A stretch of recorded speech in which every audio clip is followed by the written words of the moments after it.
Maybe tell her, but I think my first real experience of hearing you play was with a record of Andre Previn's called Four to Go. Oh, yeah. And it's the first time I really remember hearing you play, and Hmm. I thought it was a great record. I loved it. Thank you.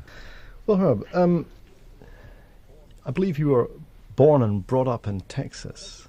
That's right. Texas has a reputation for producing sort of hard swinging tenor sax players, and Yes. with a strong blues influence. That's right, yes. Let me try to think.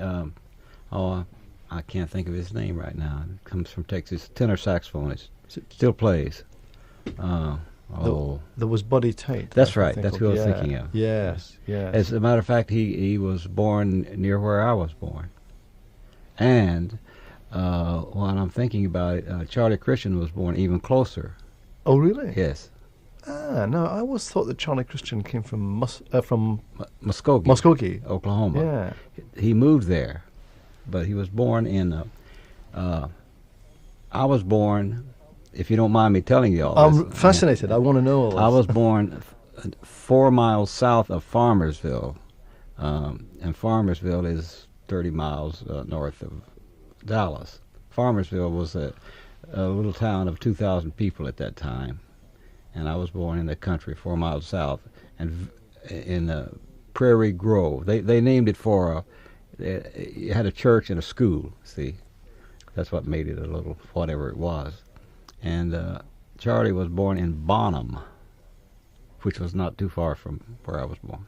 Right. I didn't know that until a few years ago. That's very interesting. It is. Yeah. And when you were living in Texas, when you were a young lad growing up there, Yes. I mean, were you exposed to a lot of music? No. We had a phonograph, they were called in those days, wind-up phonograph. And we had very few records. One of them I remember was Gene Austin was a singer. And he had a guitarist. It was a trio, I believe. And he had a guitarist that I really liked. Wasn't electric. And then we had a radio. And I heard quite a lot of country music. I never played country music.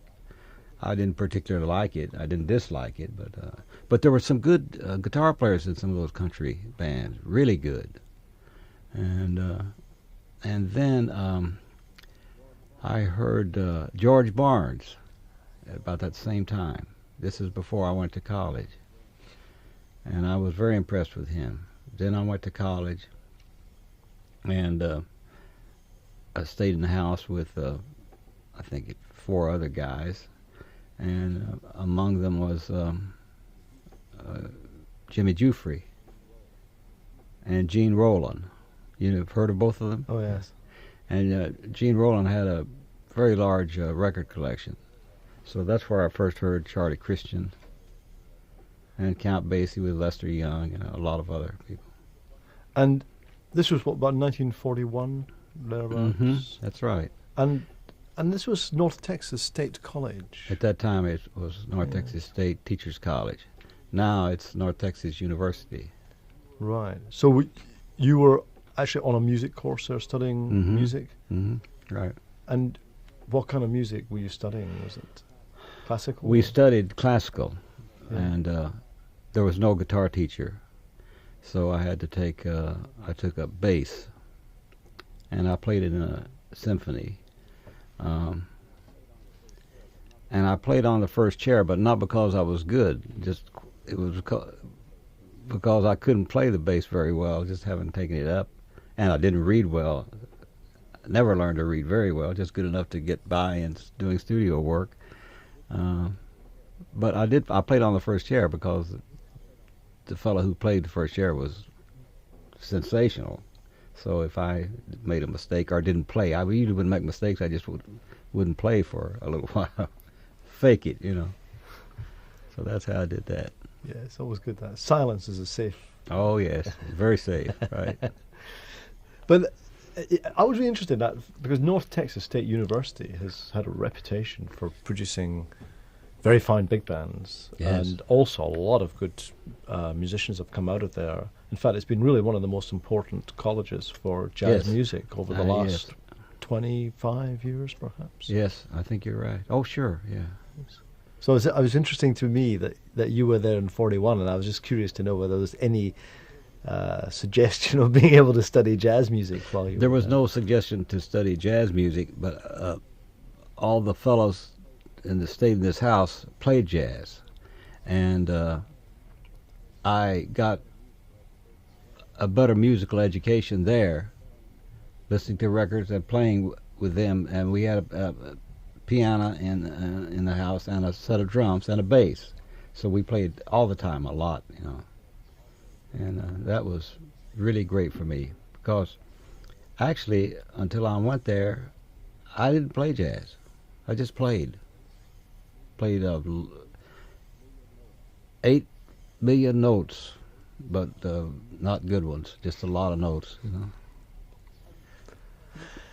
And we could, I mean, Charlie, your name is often linked to that of Charlie Christian. As people say, oh, Herb Ellis is a sort of musical descendant of Charlie Christian, and phrases like that. And I must say that I hear that comment is made about a number of guitar players. Barney.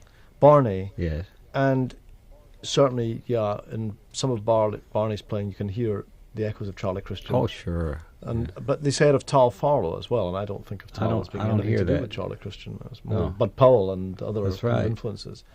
But with you, I think there really is that kind of feel, and it's a lot of it's to do with the whole approach to swing. That's right. Yeah. Charlie,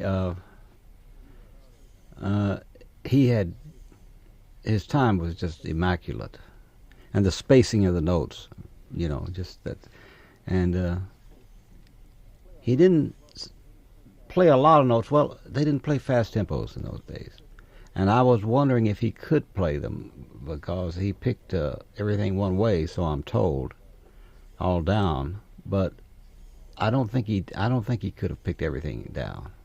He had to ghost some of the things, which I do. Anyway. Yeah, I heard that he could play Django Reinhardt's solo on Honeysuckle Rose, Oh, really? note for note. And the nice thing is that Django Reinhardt, kind of at the end of the Second World War, was hearing Charlie Christian. Yeah. And if you listen to his electric guitar playing, Yeah. he was obviously able to play Charlie Christian's note for note. So I like the Yeah. idea of these two guys on the other side of the Atlantic, you know, That's great. sort of That's brothers on the terrific. guitar. Yeah. But the approach that you have is very much a down-picking approach, which I've always felt that gives it a real strong, driving kind of quality, like a tenor sax player. That's right. That's what I try to emulate. And That you- was another one of my big influences was Lester Young. And you know, I don't pick all the notes, especially when I'm playing fast. I can't pick them all, but I'm sort of, it's sort of nice that I can't, because you have to slur notes, you know, and ghost them, and it sounds more like a horn when you do it that way. Because, you know, for instance, horn players, trumpet players especially, they don't tongue every note. It wouldn't sound right if they did. Yeah. And I wanted to ask you about your rhythm playing as well, because again, it seems to me that there are two great rhythm guitar players in jazz, as Freddie Green and Herb Ellis. Well, that's really that's in the top league. I think. I mean, being mentioned in the same breath as Freddie Green. Well, But I see, I try to play the same concept as he had. You know, he didn't voice the chords with a lot of notes. He played 2 and 3 notes most of the time. two. Sometimes 2. Wow. I think it sounds like that to me, and that's what I do. Like, it'd be the 3rd and the 7th, or you know. And then he didn't play short. You know, a little accent on the 2nd and 4th beat. I did get to make a record. We made a record together. Did you know that? I think it's Rhythm Willie. Rhythm Willie, that's right. Yeah, it's a nice record, actually. Yeah, thank you. Yeah, and well, I think I always feel that style of rhythm guitar is a neglected art, and it's a very hard art to get right. It is. See, players don't think it's hard. So there's not much call for it nowadays, you know, and so consequently, very, very few. I'll tell you another good player was Barry Galbraith, rhythm player. Oh, yeah. And after you left college, you were doing. I think you were working locally, and then you went into the Jimmy Dorsey band, I believe. Yes, I left college after 2 years, and I went with a big band, a jazz band, a dance band from Kansas City. And I stayed with them a while. Then I went with Russ Morgan for a short time. And then I went to Kansas City. I stayed there for 2 years or so, something like that. And it was on the tail end of of jazz in Kansas City, but there was still a lot of it, a lot of places to play, to go and sit in, and some very good players. And that's where I first heard Charlie Parker. Yeah, it's a nice little vignette or story. One of the tenor player on the first band that I was telling you that I went with, we were friends, and he lived in Kansas City. And he had perfect pitch, which is part of this story I'm telling. So he was always telling me about Bird and trying to explain how he sounded and what you can't, you know. And so this one night he said, Bird is sitting in at this place, and we went out. He took his saxophone, and I took my guitar and amp. And we got on the stand, and it was sort of dark on the stand. And I remember Charlie was sitting in the back on a box, I think. And the first tune they played was Cherokee. I'd never heard of this song, you know, and it was very fast. And I wasn't used to playing fast. And so when they got to the bridge, they could have gone to Egypt for all I knew, you know. So the tenor player, having perfect pitch, called the changes to me, and I got it, see. And Charlie played several courses, but did you know that Charlie never played long? You know? I think that players should learn a distinct lesson from that, because he didn't have to play long, you know. But this night he did play several courses. Then he stopped, and one of the guys out there looked at me and said, "You got it." And I said, "No." I said, I may be young, but I'm not dumb. So I didn't play. Nobody else played. So Charlie came in and played again. Then they played some I Got Rhythm and Blues, and I did play. And you know what's unusual about that is that's the only time that I know that Charlie Parker ever heard me play. And he mentioned in an interview years later that he liked the way I played, because he had total recall, you know, musically, and I'm sure he did just normally too. That's interesting. That's a nice story. It's a nice one. I like that. Yes, incredible man, incredible mind he had. Absolutely amazing. Yes, he did. Yeah. I only was outside of that night, and we didn't spend any time together that night, but I met him. If you're interested in this, I don't want to. You can edit it out if you don't want it. We're fascinated. Yeah. I am.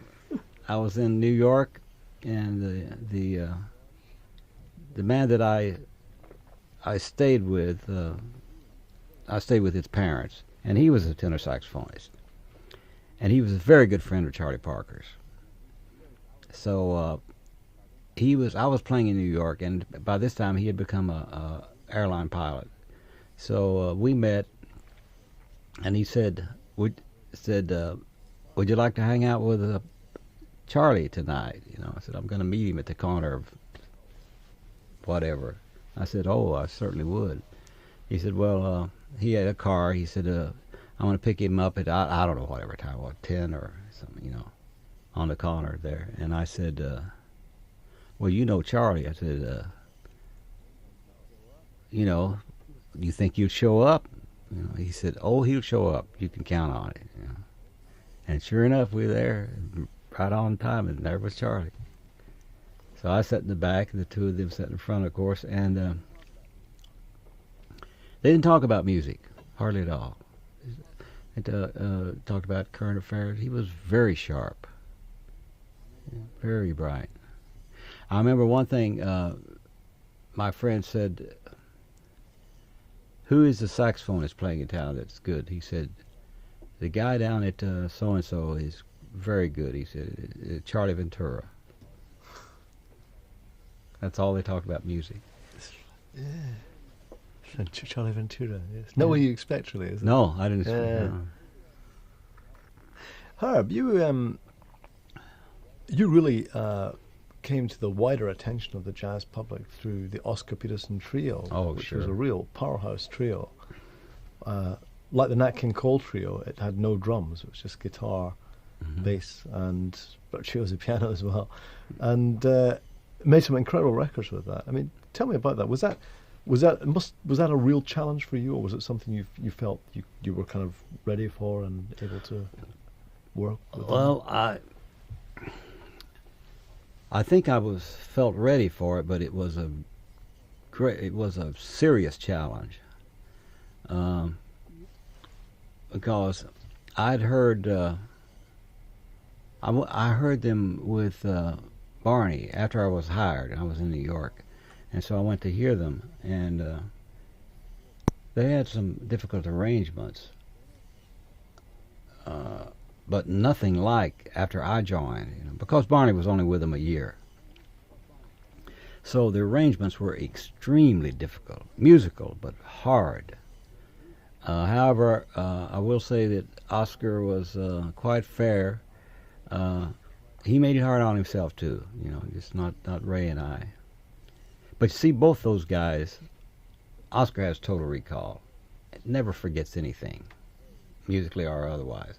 And Ray, I don't think he has total recall, but he's got a sensational memory. And it was hard for me, you know, because the parts were, as I said, were really extremely difficult. But and sometimes we'd be rehearsing, and we had a lot of arrangements, you know. We'd be rehearsing, and I'd say, Oscar, I can't play that. I just can't play it. It's too much, you know. He said, yes, you can. I said, I know you can. I know what you can play and what you can't play. He said, you just work on it, and you'll find a way. And he was right every time. It'd take me a while, but I'd find a way to finger it and jive my way through some of it, you know, go some notes. So it worked. Sometimes listening to that music, it's pretty tiring listening to it, because you think, boy, you know. Oh, yeah. And often listening to the ensemble arrangements, yeah, you think, whoa. And then you've got to take a solo, and I say, well, come on, that's not fair. You know, after getting through that arrangement, you get no respite. You've suddenly got to do it. But I think that it seemed to me that it really pushed you into some incredibly exciting and kind of risk-taking solos. Yes, well, you know, you're right. Yeah, it did, because I was not able to play that fast when I went with Oscar. And Ray was playing faster than me, you know, so I said, well, this can't do. This, you know, bass playing faster than me.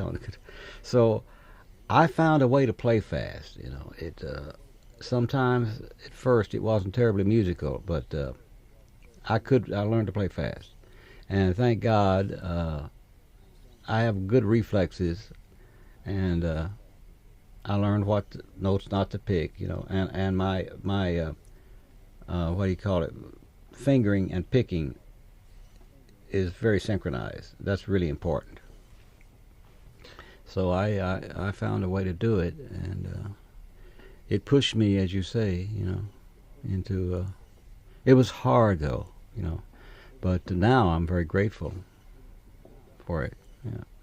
Just that question about you're saying you're picking and your the synchronization of your left hand and right hand. Yeah.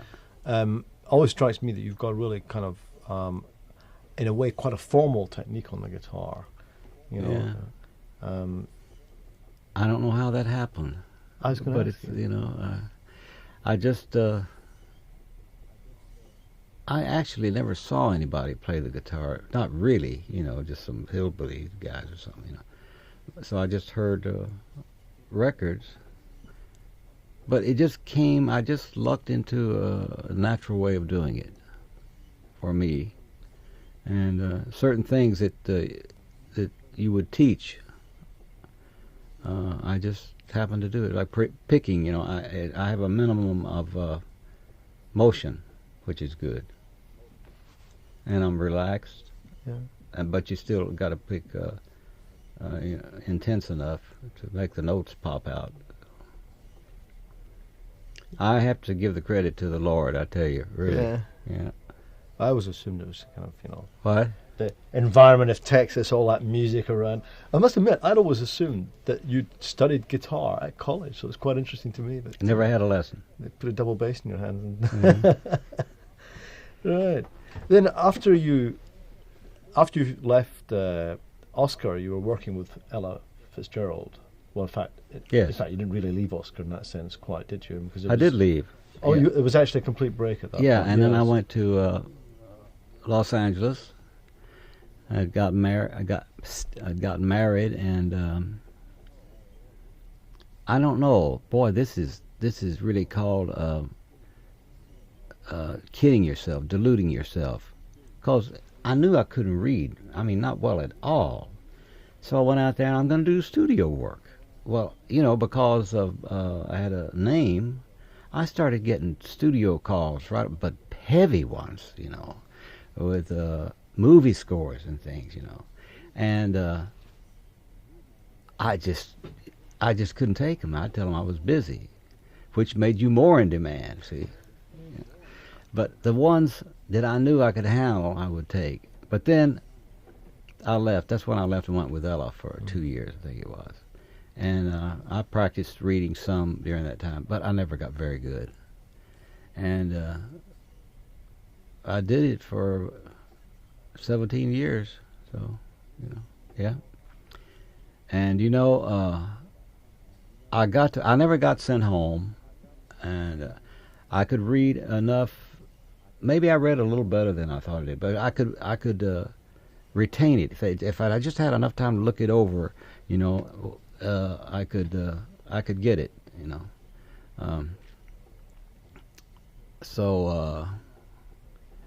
But you know, I was going to say, it never got comfortable for me. Many times going into a date early in the morning or any time, if I didn't know what it was, and it was especially a movie call or something like that, you know, or a TV film or something, my stomach would turn over on the way, you know, and that never stopped.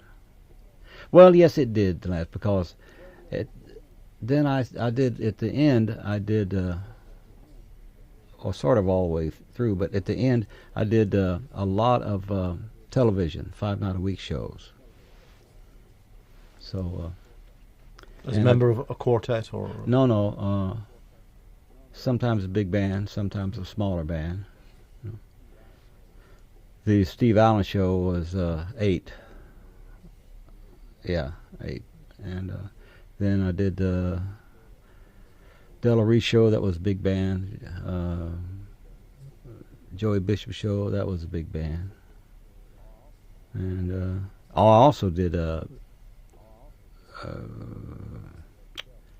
Danny Kay and Red Skelton. They were once a week. So I did a lot of television. And did you find that you had, much chance to play jazz during that time, or did you feel that you were kind of putting your jazz part of your personality to the one side while you were doing the commercial work? I did play jazz, you know, even when I was busy, and I was really quite busy. I would play occasionally a jazz job, just to keep my feeling for jazz, you know.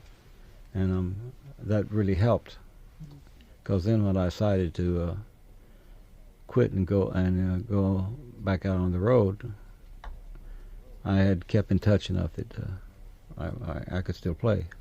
And that sort of coincided also with your relationship, the beginning of your relationship with Concord Records, I think, did it pretty well.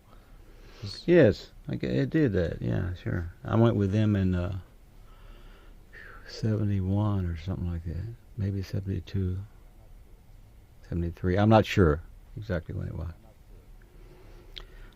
Well, I'm just looking at some of the associations you've had with other guitar players. There's been actually quite a few, and one that immediately comes to mind is the association with Barney Kessel, because in a sense you're both really kind of contemporaries, and I think often your names were kind of linked, you know, as players who came out of the Charlie Christian tradition, as they say. Right, yeah. But Barney was your predecessor in the Oscar Peterson trio. Yes. And then later on, you formed the Great Guitars together, and with Charlie Bird as the third guitar player in that band, and you toured for, I don't know, 15, 16 years, I think. Yes, about that, yeah. Maybe even longer than that.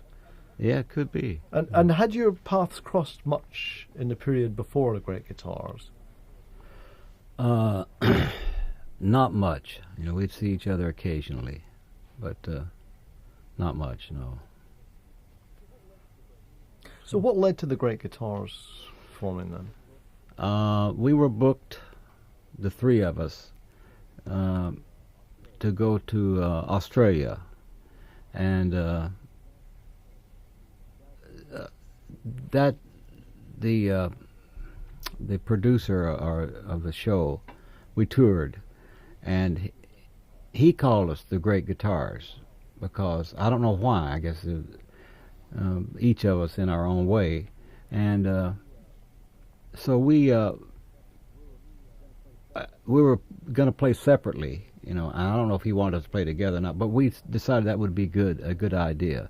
So we got a few little charts, and it worked, and the people really liked it. So we thought we'd keep on with it. So we did, and it worked very well for us. And we the first few years, I mean, we didn't work all the time with that, but we did very well. We sold our concert in Carnegie Hall was a sellout, and at Kennedy Center in Washington was a sellout. So it was good fun. Yeah, and you toured Europe many times. Yes, that's right. I think you went to Japan as well. Yes. Yeah. It's really quite a success, and a long-lasting one as well. Well, people liked it, you know. I don't mean this in a derogatory way, but the arrangements were they were musical and very melodic, you know. Sort of like I don't know what you'd say, but pablum of jazz guitar. But we got along well, and it did work. Yeah, I was actually the presenter, or I organised a concert, I think it was 1976 at the Queen Elizabeth Hall. Oh. In fact, I think I may have organised two, but so long ago now I can't remember. I certainly know I did one, but probably two. Yeah, and another guitar player that you had an association with, and possibly still do, is Joe Pass, and you did some lovely duo albums with Joe Pass. Thank you. Well, we did one duo album. Two for the road on Pablo. Then we did two for Concord. We did the very first album. It was called Concord Jazz Number 1, I think. You know, that was with Ray Brown and Jake Hanna. And then we did the second one, 7 Come 11, and that sold a lot of records. As a matter of fact, that's what made Carl Jefferson decide to go into the record business. And I love playing with Joe. Unfortunately, since then, we haven't played together that much. Occasionally, a few times. But each guitar player, each good guitarist, like Barney, for instance, and myself, you know, you each add something to the duo or quartet. However, Joe was by far the best at he and I playing at the same time, you know, like lines together. And we just had a certain thing that was just turned out to be magic, you know. I never found anyone else I could do that with. Now, Barney and I were not very successful at that, so we did other things, you know. Yeah, the interweaving of the lines is absolutely Yeah. beautiful, and the way they kind of come apart again. Yes, it sounds like it was written. Yeah, and at times you're hard pushed to tell who's playing what, actually. Yeah. Yeah. But yeah, that's really, really nice. And there's another guitar player as well who's a younger player and a woman, and really one of the very few women to make a mark as a jazz guitar player that you had really you gave a real helping hand to in the early stages of her career, and that was Emily Remler. Yes. Who really tragically is no longer with us. I know that. Yeah. But She was. so how did you come across her? Oh, I was playing. Barney and I were playing in New Orleans, and I think somebody told me about her, and she was playing a theater, you know, a stage show. So I went to see it, and she only played just a few bars, you know, but it was just great, you know. Then she called me and said that she'd like to have a lesson, and I said, of course. What she really wanted was to have me hear her play, you know, and I pointed out a few things to her which may have helped, but I did. We played together, and I of course heard her, and I just loved it. So shortly after that, Carl Jefferson was having giving a concert, and it was guitar night. You know, several guitars played. So I asked him to put her on, and he did. He'd never heard her, you know. So then he signed her to her first record contract. Yeah, it's great. Oh yeah, I'd like to mention there's a lot of young guitarists that I am unable to think of at the time, which is my fault. I should write it down. Howard Alden's very good. You know, I like Howard. And then there's a young man who who plays with Merle Haggard. His name is Clint Strong. I first heard him, he's from Dallas, and I went to do a clinic there, and I first heard him when he was 14, and he was just playing just amazing. And he plays great. You know. I wonder if I've heard Jazz guitarist, I failed to say that, yeah. I was at a convention in Dallas a few years ago with the NAJE, National Association of Jazz Educators. And there was a young guy there playing with a band, and he was playing the kind of Joe Pass joy spring. Yes. And he played it beautifully. And I mean, this was a few years ago, what, 5, 6 years ago, perhaps more than that. Could be. He sounds like Joe. Yeah. You know. Maybe it was the same. I think it was Dallas, either Dallas or New Orleans, I can't remember. But it sounds like it could have been the same. Yeah. He could certainly play, you know. Oh. There was a lot of worried-looking guitar players. You know? Yeah, I'll say. Yeah. Well, Herb, thank you very much indeed. You're welcome. I've taken more of your time than I really planned to, and it's okay. It's been fascinating. It's been great to just, you know, hear what you've got to say in it and fill in a few little gaps in certainly my knowledge and understanding. Thank you very much indeed. You're welcome.